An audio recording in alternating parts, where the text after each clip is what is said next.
Bashing नहीं करना चाह रहा हूं, मैं भारत के गीत नहीं गाना चाह रहा हूं, लेकिन ये बताना चाहता हूं कि आपके पड़ोस में आप जैसे लोग जो हैं वो दुनिया में कहां जा रहे हैं। मोदी साहब अपना 3 यूरोपियन कंट्री का एक सक्सेसफुल दौरा करके वापस आए हैं। Indian government itself 60,000 pages of atrocities in India, ये सारी बातें सारे वेस्ट को बहुत अच्छी तरह पता हैं। हाँ। मगर वो हिंदुस्तान का साथ देते हैं और देते रहेंगे। उसकी वजह 3-4 है। मुल्क की जो शरह नमू है उसको ऐसे ले जाना कि जैसे बस अब दौड़ते हुए वो इंडिया और बांग्लादेश को क्रॉस करने वाली ऐसी कोई सूरत हाल नहीं है। हमारे पास गुर्बत की शरह हुई है, लोग गुर्बत की लकीर से नीचे जा रहे हैं और गवर्नेंस का टोटल एब्सोल्युटली क्लैप्स हो चुका है। जिस तरह आपने अभी कई चीजें फरमाई हैं, तो उन्होंने कहा है मुझे ये कत्ल करने की धमकी है। तो ये जो चीजें डेवलप हो रही हैं, स्टोरीज अनफोल्ड हो रही हैं, इसको आप कैसे देख रहे हैं तार साहब?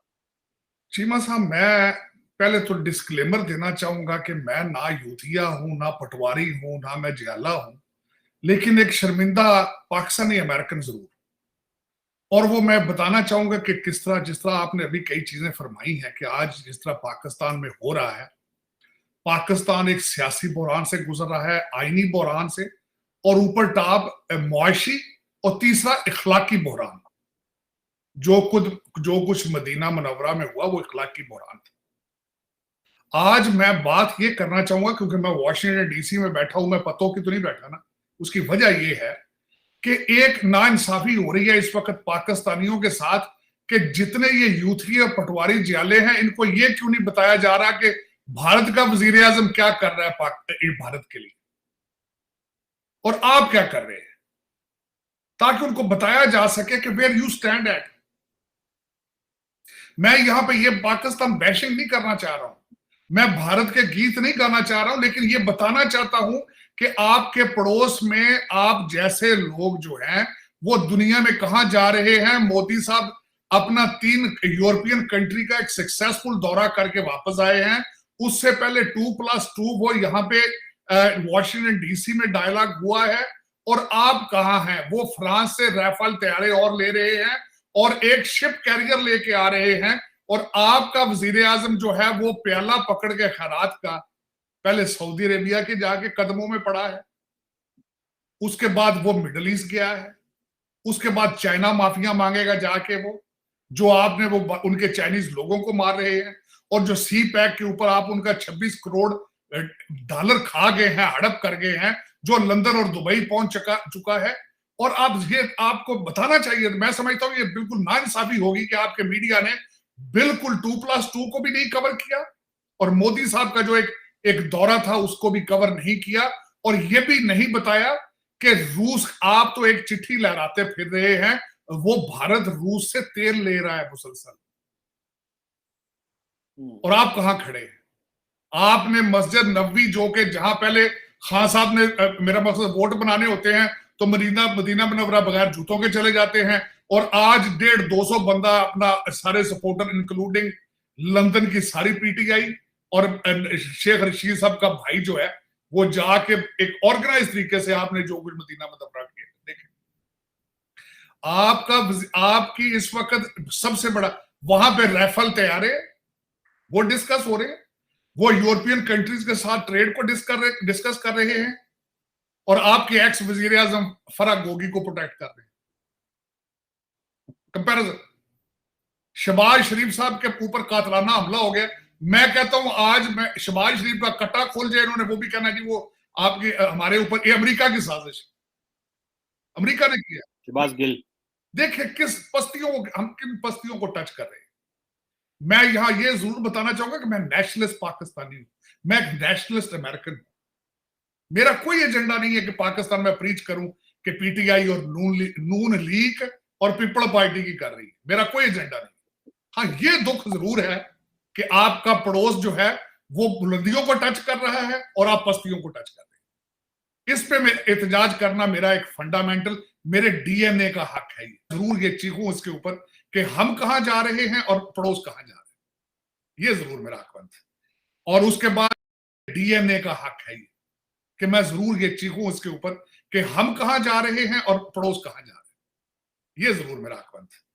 और उसके बाद देखें कि मेरा मकसद किस तरीके से मीटिंग्स जिस तरीके से रिसीव किया गया, मैक्रोन ने रिसीव किया है, अगले 5 साल का वो लीडर है।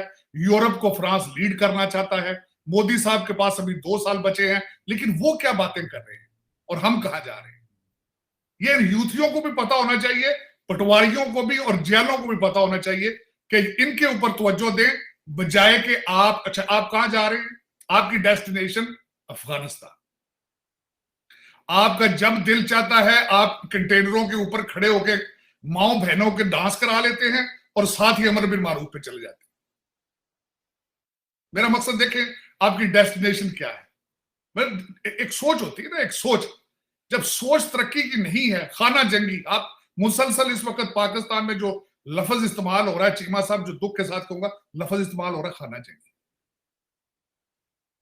आप लाशें देखना चाहते हैं, आप गरीब लोग देखें ना, जलसों में कोई ज्यादा पढ़े लिखे कोई इंटेलेक्चुअल लोग नहीं आते। जो पढ़े लिखे माँ बाप होते हैं तो अपने बच्चों को पढ़ाई पे तवज्जो देते हैं, ए लेवल पे, ओ लेवल पे, इन चीजों पे। उनके लौंडे लपाड़े जाके कोई, मेरा मकसद दमादम बस्त कलंदर और डीजे बट को तो नहीं देखते ना वो जाके। तो आप डीजे बट के सपोर्टरों की लाशें देखना चाहते हैं और उन पे सियासत करना चाहते हैं। This is what the destination of Pakistan right now. लेकिन अब बताना कि मकसद ये है, खान साहब के 3 बच्चे हैं, तीनों लंदन में बैठे हैं, और जो जिनका आप कह रहे हैं शहबाज गिल साहब, वो भी ग्रीन कार्ड होल्डर हैं। उनको इतनी नफरत है अगर अमेरिका के साथ, तो ऐलान क्यों नहीं करते कि मेरे बच्चे वापस आ जाए और मैं ग्रीन कार्ड अपना वापस दे देता हूं। एक मिनट लगता है कि फौरन वापस भेज दें अमेरिकन एम्बेसी में अपना ग्रीन कार्ड, लेकिन नहीं, क्यों करेंगे वो? सबका मुस्तकबिल बाहर में। जो बंदे डिपोर्ट होकर सऊदी अरेबिया से आएंगे, 5-5 साल जेल काट के, उनको पता होगा पीटीआई ने हमारे लिए क्या किया या नून लीग क्या कर रही उनके लिए। लेकिन मैं एक देखे ना, और आप लेटर्स की बात, शीरी मजारी साहब को देखे, यूनाइटेड नेशन को लेटर लिख दिया उन्होंने कि खान साहब करेंगे। कुछ भी नहीं है उनके पास लोगों को देने के लिए। ये बहुत ही लच्छेदार किस्म की तकरीरें, आज़ाद शुमार का गोरख धंधा और अपना मुल्क की जो शरह नमू है उसको ऐसे ले जाना कि जैसे बस अब दौड़ते हुए वो इंडिया और बांग्लादेश को क्रॉस करने वाली ऐसी कोई सूरत हाल नहीं है। हमारे पास गुर्बत की शरह हुई है, लोग गुर्बत की लकीर से नीचे जा रहे हैं और गवर्नेंस का टोटल एब्सोल्युटली क्रैप्स हो चुका है। इनके दौर में कोई गवर्नेंस नहीं है और करप्शन उरूज पर है, नीचे से लेकर ऊपर तक करप्शन हर जगह पर, पटवारी से लेकर ऊपर तक और कांस्टेबल से लेकर ऊपर तक, और डिपार्टमेंट्स में सोचा जहां नहीं जा सकता था कि वहां होगा। अल्लाह ना करे ऐसा बुरा वक्त आ गया है कि एजुकेशन में, बैतुल माल में, ज़कात में भी जहां इस तरह की चीज़ें नहीं होनी चाहिए, उनकी तकसीम में भी वो बहुत ज़्यादा करप्शन हो रही है। हमें इन चीज़ों के बारे में जितनी भी मीठी गोलियां दी जाती हैं वो हमें हजम नहीं होती हैं। अभी उन्होंने बोला कि ऑपोजिशन मार्च कर रही है 23 मार्च से। उन्होंने कहा है कि अगर मैं बाहर निकला तो इससे ज़्यादा लोग बाहर निकलेंगे, मैं अंदर बैठा हुआ हूँ, तो ये अच्छी बात है। निकलें। अब लोग जिस तरह से इनको तलाश करते फिर रहे हैं कि वो इमरान खान कहा है